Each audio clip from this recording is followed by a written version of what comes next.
Helicopters fly in to collect bodies on stretchers. This purportedly footage of Israeli troops killed by Hezbollah in southern Lebanon. The army has today confirmed the deaths of 8 of its soldiers. But Israeli forces are still on the front foot, striking across Lebanon from the air at will. This, the Hezbollah stronghold of Dahia this afternoon. We're in the southern city of Tyre, our movements constrained by Hezbollah, who accompany us wherever we film. We visit a residential block, now reduced to rubble. This is the aftermath of an Israeli strike that hit over the weekend. You can see the huge level of destruction that it's caused. We're told that practically everyone had already fled the area before the strike, but that several people were killed. At a nearby hospital, we're taken to meet injured patients. 9-year-old Mariam was wounded in an airstrike on her family's home. They hit us with force. The entire roof fell on me. You must have been very scared when it happened. Yes, I was scared. I just want the war to stop and for everyone to stay safe. Doctors here are braced for the situation to deteriorate further. Public anger is directed at Israel. I was watching TV with my son and my sister. Suddenly we were hit and she was killed, this man says. They know no mercy. Much of Tyre, much of southern Lebanon has seen its inhabitants flee north. But not everyone has gone. Why did you decide to stay here? Because my father and my mother lives all their life in here, so they can't go because they will love to stay here. So we decided to stay here. I don't want to be in a situation where I'm struggling to provide things for my family, her father adds. Everyone here and across this region is braced for further violence. Well, with me now is Ghassan Hasbani, a Lebanese MP and the country's former Deputy Prime Minister and Deputy Speaker of Parliament. What do you think is in store for your country over the coming days? Well, let's hope things will end very soon, but there's a huge amount of uncertainty right now with all the events taking place in the south and in the suburbs of Beirut, in the Bekaa Valley. There's a really unprecedented level of confrontations between the Israeli armed forces and Hezbollah on Lebanese territory.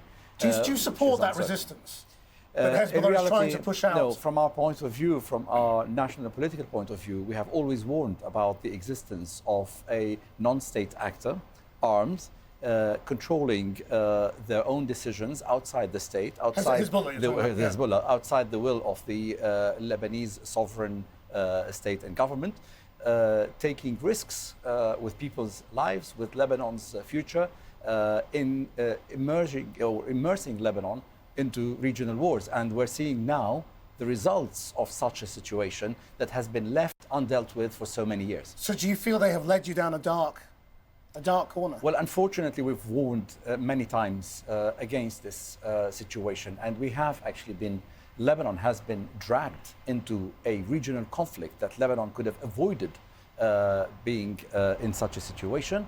Yet it was, in my view, an uncalculated step from Hezbollah that effectively is now hurting all the Lebanese people economically, physically, militarily, and in their own safety. So is the rest of the country powerless now? I mean, are you just a pawn in a bigger game between Tehran and the Ayatollahs and Netanyahu and the Israeli government? Yes, unfortunately, Lebanon is now paralyzed. Let's not forget that Lebanon was already in an economic crisis. There's no president leading the country.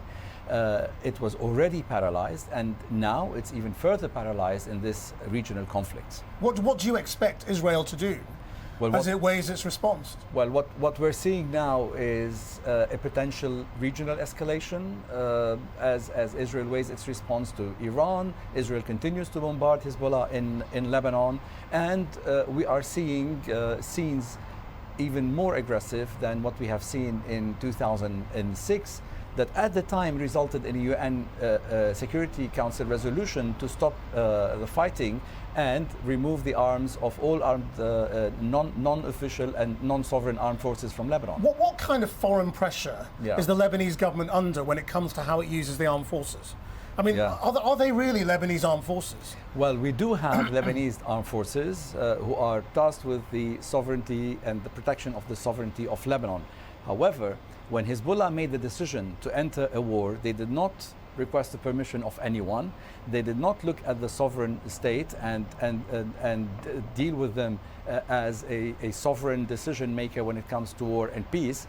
The Lebanese armed forces are in a situation now where they can see the country has been dragged into a war that they were not party to, the government was not party to, the Lebanese people were not party to such a decision. So what's your message to Benjamin Netanyahu?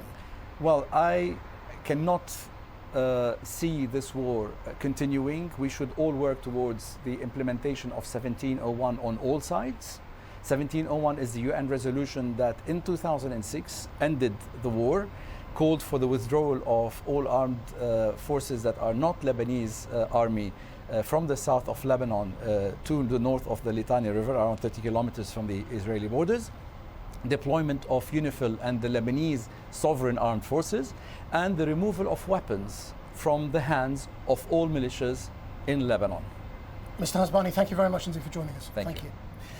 Now, the Israeli Prime Minister, Benjamin Netanyahu, has said the country is in the midst of a tough war against Iran's axis of evil, which seeks to destroy us.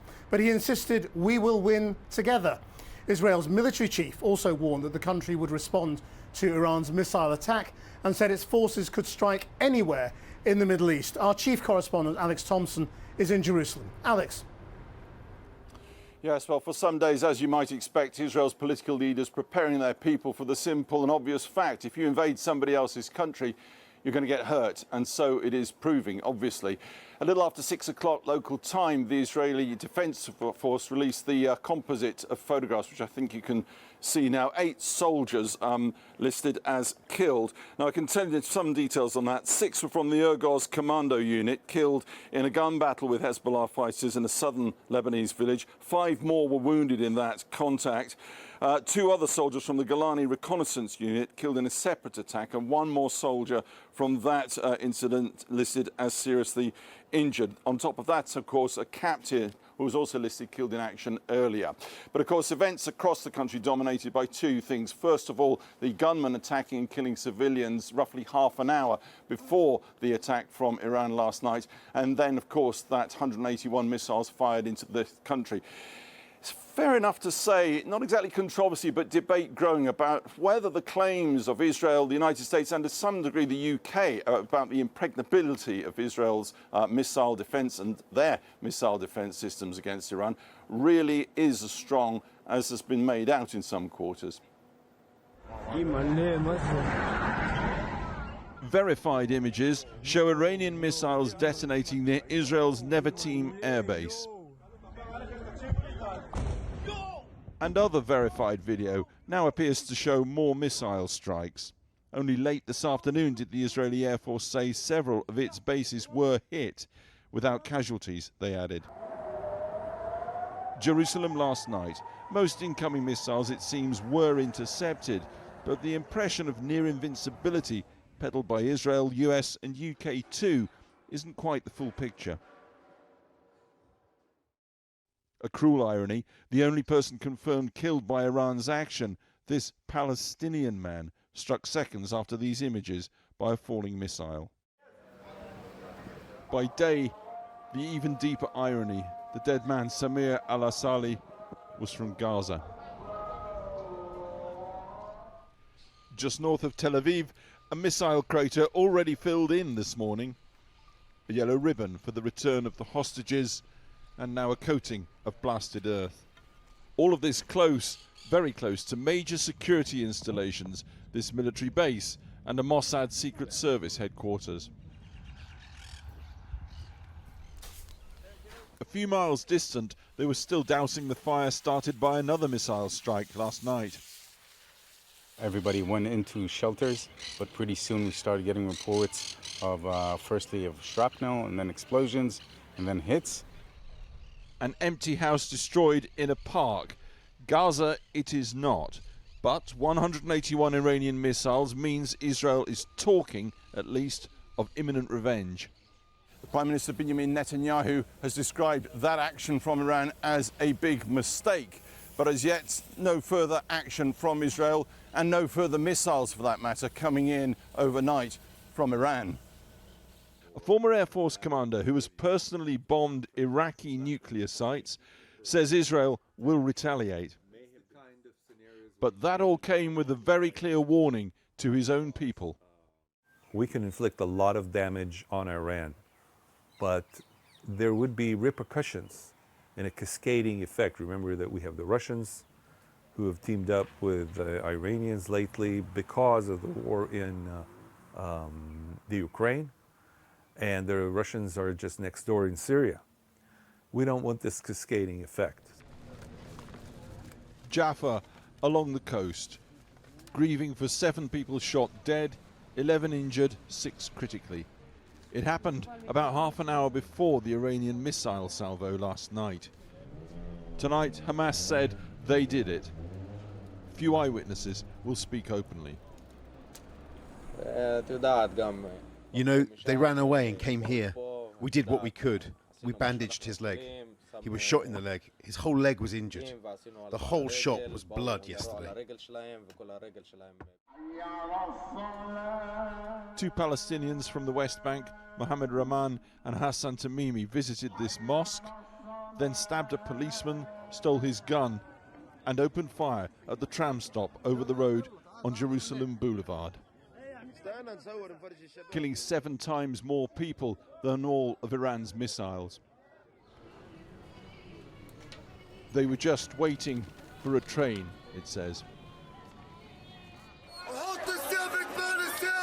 And yet there were celebrations too last night.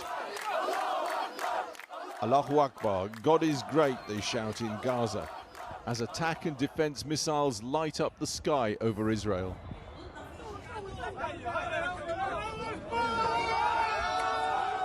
And in the West Bank, Arabs delighted by the actions of Tehran. Alex Thompson reporting. Well, earlier I spoke to Ayal Hulata, who served as Israel's national security advisor under the last government and coordinated Israel's effort on Iran. He's now a senior fellow at the Foundation for the Defense of Democracies. And I began by asking him what he thought the purpose of Israel's response to Iran should be. The Israeli response, first and foremost, is important to deliver a message to Iran that they can't go about doing this. There must be a response coming from Israel to put Iran at bay and to make sure that they don't understand they can do this every time they want to. Right, but the question is, should that response be a message? Should it be overwhelming? Should it be targeting key installations, nuclear power, that kind of infrastructure? What sort of scale should it be on? Just messaging and signaling, I think, will not be a proper response at this point. The fact that the Americans, and in fact also the UK and all of the major European countries have been telling Iran for weeks now, don't do this. This is inappropriate. Do not escalate the region into war. Do not fire ballistic missiles on Israel. And yet they did do it. I can tell you that it's very clear for Israel perspective. This will not be an act to open a regional war. Israel is not interested in a regional war. The question is, what do you think is achievable? You know, is this a question of putting Iran back by 10 years or 20 years in terms of its ability to attack in the future? You know, is it this, rather horrible phrase, mowing the lawn in Iran, the same way as Israel is perceived to be doing with Hamas and with Hezbollah? Is it essentially the same purpose? This cannot be the same purpose. Iran is 2,000 kilometers away. Israel is, in fact, fighting for our lives after being attacked so brutally over and over again. This doesn't mean that Israel needs to today start and open a regional war. I don't think this is what we should expect, but we should expect what Israel should expect from the international community to understand this and also to join this effort, because Iran is not just Israel's problem. Right, but in that case, what you seem to be talking about is fundamentally changing the dynamics of the Middle East. Isn't the fact that every time Israel has tried to do that, it has failed? I wouldn't say that Israel has tried over and over again to do this and has failed. In fact, I think that Israel has tried other means of reaching agreements and diplomatic resolutions to our conflicts, and these actually have failed. Can we talk about Gaza then for a moment? Because almost a year on, after October the 7th, more than 40,000 people killed in Gaza. Today, there are another 60 people dead, and Israel has still not defeated Hamas. I mean, where is the strategy there, and why is it going wrong? Hamas capabilities have been eroded. Many of the casualties in Gaza are, in fact, Hamas operatives bearing arms targeted, and the fact that they are hiding underneath and among civilians makes it very difficult. I'm not objecting that. What I'm saying is the fact that Hamas is fighting Israel from within those civilian communities and not putting them in shelter. Hamas won't allow their civilians to go underground to take shelter. They would rather fire rockets at the Israeli communities from within those civilian population. A year into Gaza, where there are fewer forces, there are fewer Hamas fighters than there are Hezbollah fighters, and you are still fighting them, how soon do you think this war in Lebanon could be over? Well, Israel has no intention to get into the entire Lebanon or even the entire south of Lebanon the way that we did in Gaza. I mean, do you accept that ultimately resolution in Gaza is the only thing that can lead to a political settlement? And that while you can fight, ultimately the only thing that brings peace is politics and talks. And so you are going to have to ultimately do a deal over the future of the Palestinians. Israel did not open this war with Gaza. I truly believe that we need a resolution in Gaza. There are 101 hostages held by Hamas that I want released. And if proper security arrangements are made, then the audience must know that Israel has withdrawn completely from Gaza back in 2005 in the disengagement and gave Gaza to the Palestinian Authority to rule. You know, the concept that we give them land and then they turn it into bases to attack Israel, this cannot be acceptable by the Israeli public or by the Israeli governance. I mean, just finally, I mean, do you understand why people might be confused by the messaging coming out of Israel that says you do not want a regional war when you are currently fighting in Lebanon and Gaza and possibly Yemen and Syria, and now Iran is what is next promised? I mean, the fact is you are in a regional war.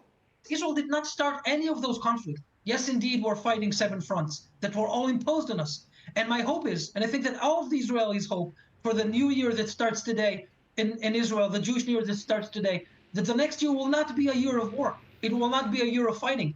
They need to put their weapons down. Ayal Hulata, thank you very much indeed. You're welcome.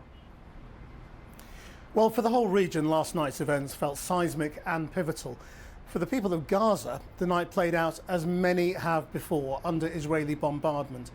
The Health Ministry announced that 51 people were killed in Khan Yunis, and further north, more attacks on a school and orphanage where displaced people were sheltering.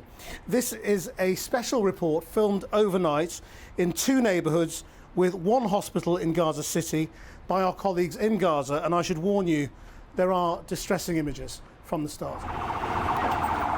It's just past 1:30 a.m. Paramedics are on the move again through Gaza City. Another emergency, another Israeli strike, this time at an orphanage where dozens of displaced families had been sheltering. Wait, they tell the rescuers. Don't leave yet, there are more injured. 6 people were killed. Survivors say there was no warning, no siren, no protection.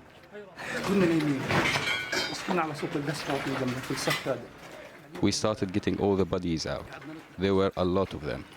None are targets. All of them are children, women and children. Nearby, Muscat School had also become home to those with nowhere left to go.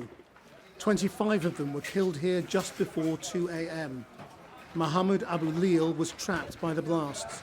He tells us there were 2 strikes, then the classrooms caved in.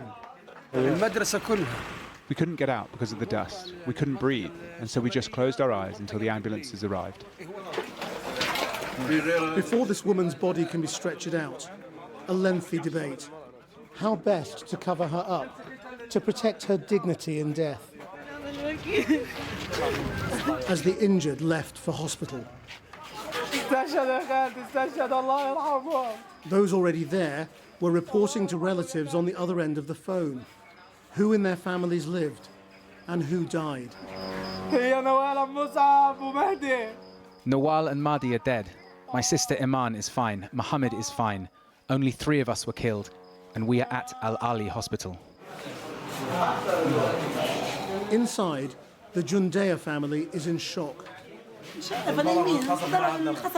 We were sleeping. We did manage to get our children out from under the rubble. Her son, Hassan, is 6. Her youngest boy, Yusuf, just 5. Yusuf? He can't answer his uncle back or open his eyes. There are not enough beds for these children, not enough doctors to treat them. My hands are torn from digging for my children. I don't know where the rest of my children are. As Mohammed hovers over his 7-year-old girl, Dina, suddenly his son is brought in. It's Hassan. The relief of the reunion is short-lived. He's too worried about Yusuf. What happened to Yusuf? He's refusing to wake up. The doctors say he's fine, but he's refusing to wake up. Yusuf is still unresponsive, but he does have a bed next door. Dina and Hassan had to give up theirs. Forced with their father into yet more limbo, tonight on the hard plastic seats of the waiting room. Well, a short time ago, President Biden declared America's full solidarity and support for Israel and discussed the rollout of new sanctions against Iran during a phone call with G7 leaders. Let's get the latest from our Washington correspondent, Siobhan Kennedy. Siobhan.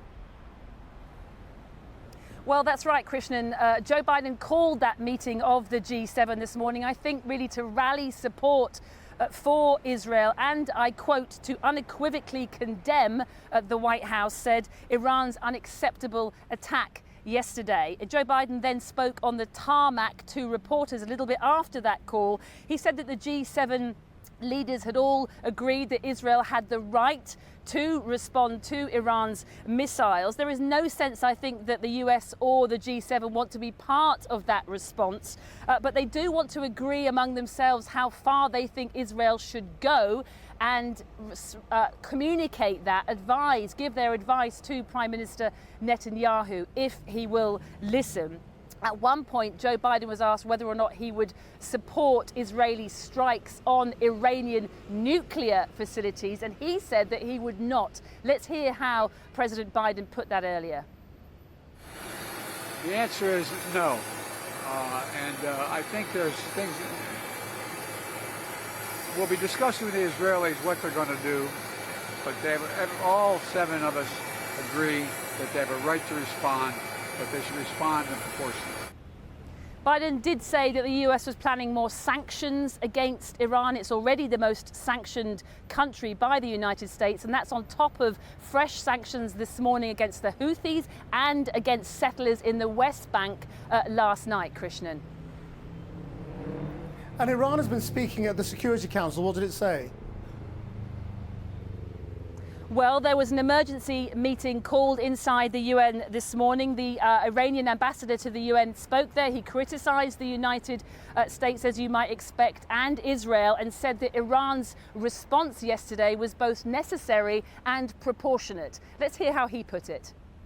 Iran is fully prepared to take further defensive measures if necessary to protect its legitimate interests and defends its territorial integrity and sovereignty against any act of military aggressions and the illegal use of force.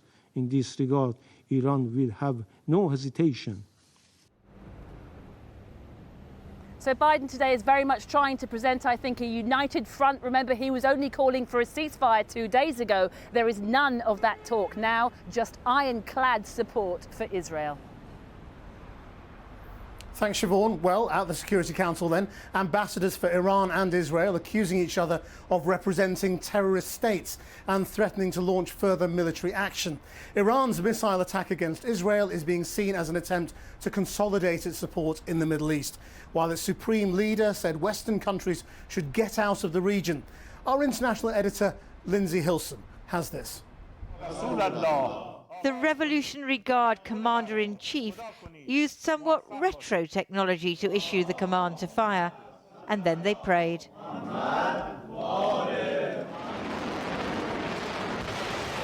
So started Operation Truth Promise 2, as shown on Iranian TV. If only Israel didn't exist, said the Supreme Leader this morning. If they remove their evil from this region, without a doubt, these conflicts, these wars, these clashes will disappear completely. The countries of the region can manage themselves, manage their region, live together in peace, health and well-being.